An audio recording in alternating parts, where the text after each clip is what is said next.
जब वोट करने जाइएगा तो प्याज को सिरदा पर के जाइएगा और गैस सिलेंडर को माथे लगा लीजिएगा और याद करिएगा कि सिलेंडर का रेट क्या है। आवाज़ तब 350 में सिलेंडर था, आज 1000 रुपये का पार हो रहा है सिलेंडर। अब मान लीजिए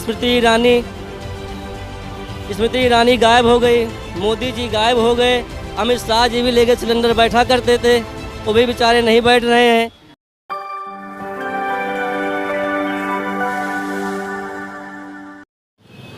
नमस्कार, आदित्य पांडे नाम है मेरा और आप यूपी फर्स्ट देख रहे हैं। उत्तर प्रदेश विधानसभा चुनाव को लेकर हमारी कवरेज लगातार जारी है। हम लखनऊ में इस समय चुनावी कवरेज कर रहे थे। इसी दौरान एक इंसान मिले, उन्होंने हमें गोदी मीडिया नाम लेके पुकारा। तो मुझे लगा कि उनसे ये जानना चाहिए कि आखिर उनके मन में ये गोदी मीडिया को लेके सवाल क्यों आते हैं और हरदम से गोदी मीडिया को लेके ये आवाज़ क्यों उठते रहते हैं। तो पहले तो आप ये बताइए कि जो गोदी मीडिया को आपने लेके बात कही है वो आप क्यों कह रहे हैं? मैं इसलिए कह रहा हूँ, अभी जैसे किसानों को वहाँ पे लखीमपुर खीरी कांड हुआ, वहाँ पर कितने किसानों की हत्या कर दी गई। लेकिन मैं आज तक न्यूज़ देख रहा था, एबीपी न्यूज़ देख रहा था, उसमें कुछ नहीं दिखा रहे थे कि वहाँ के बीजेपी के मंत्री ने, उनके बेटे ने उनको किसानों को कुचल दिया। कोई न्यूज़ नहीं बता रहे थे, सिर्फ ये दिखा रहे थे कि समाजवादी पार्टी के कार्यकर्ता गौतमपल्ली थाने में उनकी पुलिस की गाड़ियों को फूंका, संविधान का हत्या कर रहे हैं, लोकतांत्रिक हत्या कर रहे हैं, पुलिस की गाड़ियां फूंक दिया।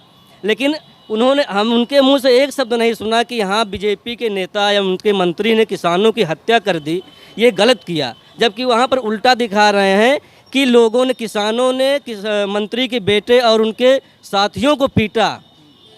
इसका उल्टा दिखा रहे हैं, मतलब किसानों को नहीं दिखा रहे हैं कि किसान मारे गए हैं, वो ये दिखा रहे हैं कि उनके मंत्रियों को मारा गया, उनके साथियों को मारा गया, ये दिखा रहे हैं।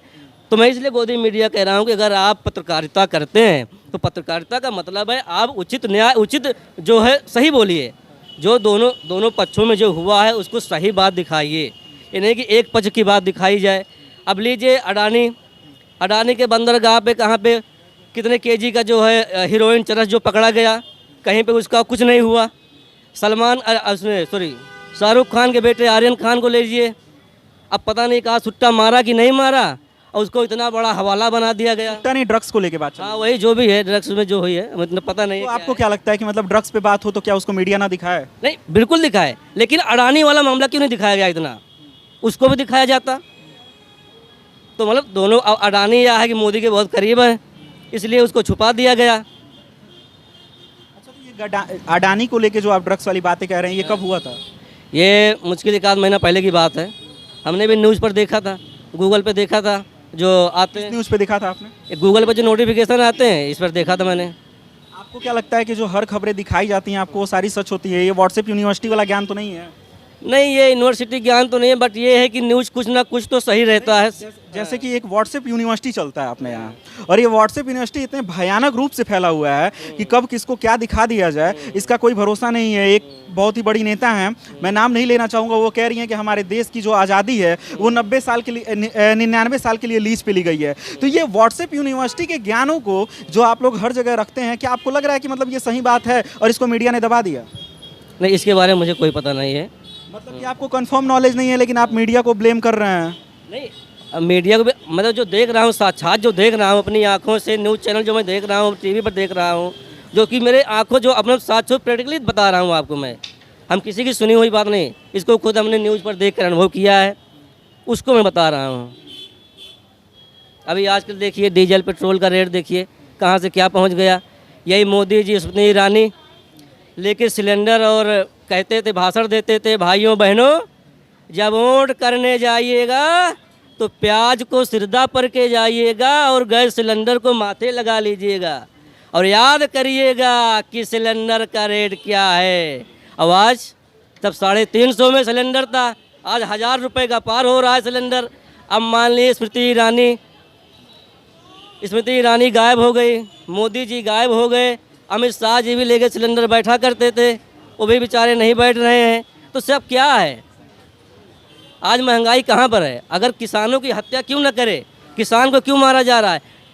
गेहूं कितने, चावल जो धान होता है इस समय प्रेजेंट टाइम में, मैं भी किसान हूँ, 1100 रुपये 1200 रुपये गेहूँ चावल धान खरीदा जा रहा है। और पतला धान जो होता है 1400 रुपये में ख़रीदा जा रहा है। और यही रेट आज के 5 साल 6 साल पहले भी यही रेट था। मतलब हर चीज़ में DAP महंगी, यूरिया महंगी, रासायनिक खादें महंगी, सारी सब कुछ महंगा, डीजल महंगा। डीजल धान होता कैसे है? इंजन से, इंजन चलता है, डीजल लगता है तब होता है, खाद पड़ती है। इसका मतलब धान किसानों की इनकम नहीं बढ़ रही है, लेकिन उसमें जो लगने वाली लागतें हैं वो 2 गुना 3 गुना और 20 गुना ज़्यादा लग रही हैं। अब किसान क्या करेगा बताइए? मैं भी किसान हूँ, करीब 2 बीघा धान लगाया था, अभी बेच कर आया हूँ। 2 बीघा धान में हमने करीब 20,000 लागत लगाई थी, और मुश्किल से अपनी मेहनत अगर छोड़ दिया जाए, सिर्फ उसमें लागत हमने 15 से 20 हज़ार रुपये हमने लागत लगाई है। हमें 4 महीने में मिला क्या है? 2,000 रुपया। 2,000 रुपया क्या करे किसान? 4 महीने में 2,000 कमाएगा तो क्या करेगा? अच्छा, तो मोदी जी तो हरदम कहते हैं कि हमने किसानों को 6,000 रुपये जो साल में दे रहे हैं, उससे बहुत बड़ा उनका सहयोग हो जा रहा है किसानों का। उससे सहयोग नहीं हो रहा है। वो अंधभक्तों के लिए है, मैं बताऊं, अंधभक्तों के लिए है। वो 2,000 रुपये दे दिए आदमी जिनके पास अब वो फूल के गुलगुल हो गए, लेकिन उनको ये नहीं पता है कि 2,000 रुपये कहाँ से दे रहे हैं, और हम ही से ही निकाल रहे हैं। उसका 20 गुना निकाल रहे हैं, उसमें 1% हमको वितरण कर दे रहे हैं। उसमें कितने लोग पा रहे हैं? हमें 4 किस्त आई है, 4 किस्त के बाद हमें तो खुद ही नहीं मिला, सब बंद हो गया। हमारी किस्त नहीं मिल रहा? नहीं मिल रहा है। 4 किस्त आई है, उसके बाद कोई किस्त नहीं मिली है। मैं डिटेल आपको दिखा दूँ, शेयर कर दूँ, इस पर दिखा दूँ। अगर हो तो आप दिखा दीजिएगा, हम जरूर दिखाएंगे इसको। ठीक है, लेकिन बंद होने के पीछे कुछ वजह बताया होगा आपने? बैंक से पूछा? हाँ, बैंक से मैंने पूछा। बैंक वाले कह रहे हैं भैया आप पता करिए, वहाँ पे हमारा कोई इससे लिंक नहीं। जब पैसा आएगा तो आपके खाते में आएगा। अगर हमारे अकाउंट में पैसा आएगा आपके तो आएगा। लेकिन हमने बात की थी, उन्होंने कोई उसका, हमने वहाँ पे लेखपाल वगैरह से बात की थी, कोई सुनवाई नहीं हुई उसकी भी। अच्छा, भाजपा सरकार को बहुत ज़्यादा क्रिटिसाइज कर रहे हैं, किसी अदर पार्टी के नेता होता तो नहीं है आप?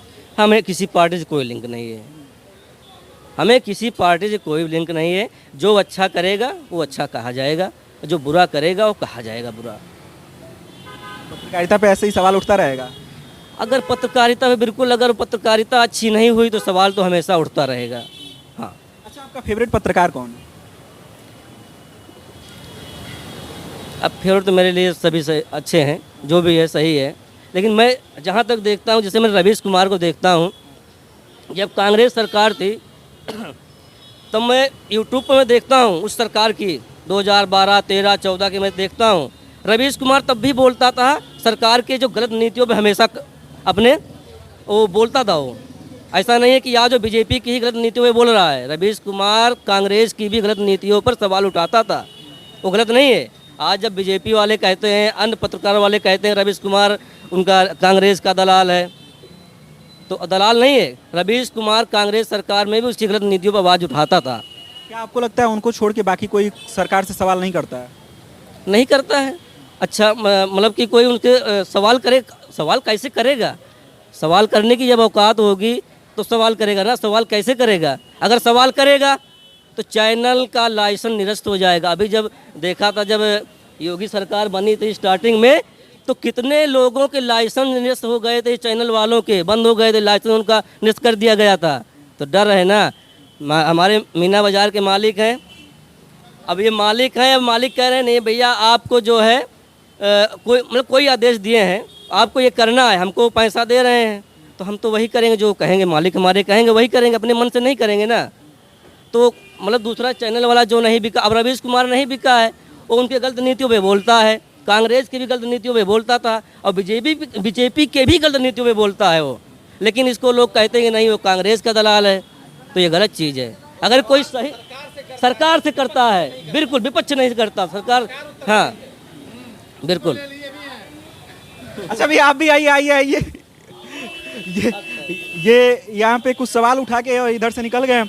अच्छा, आपको जो गोदी मीडिया का आप नाम ले रहे हैं, किसी उस पत्रकार का नाम लेंगे जो लगता है आपको कि हाँ गोदी मीडिया के काम? अब जैसे अंजना ओम कश्यप जी को ले लीजिए। हमने तो आज तक नहीं सुना था कि कोई अमेरिका तक पत्रकारिता करने जा रहा हो। वहाँ गई स्नेहा दुबे जी, उनको अपने कैबिन से बाहर कर दिया इशारों में, चलिए बहन जी आप। मतलब वहाँ भी शुरू हो गई वही यहाँ वाली कहानी। भारत देश की। ऐसा तो पत्रकारों के साथ हरदम होता है, हम यहीं पे घूम के पब्लिक रिव्यू कर रहे हैं, बहुत लोग नहीं बात करना चाहते हैं, तो ये तो हो सकता है। नहीं हो सकता है, लेकिन वो इतनी बड़ी मतलब स्नेहलता कोई आम जनता तो है नहीं। मैं एक आम नागरिक हूँ, आप मुझसे कुछ भी पूछ सकते हैं और मैं आपको कुछ भी बोल के पतली गली से निकल सकता हूँ। लेकिन वो एक ऐसे पद पे बैठी है, प्रतिष्ठित पद पे बैठी है, वहाँ पर जाकर आप उससे इधर उधर का सवाल करना गलत चीज़ें हैं ना। अपनी ऊंची, अपने बीजेपी की ऊंची कराने के चक्कर में, अपनी ऊंची करने के चक्कर में वहाँ जाके जो भी मर्जी बोल दो। हम आम जनता नहीं है, उसका ओहदा अलग है, वो चीज़ अलग है। स्नेहा दुबे का बात अलग है, हमारी बात अलग है सर, ये चीज़ है।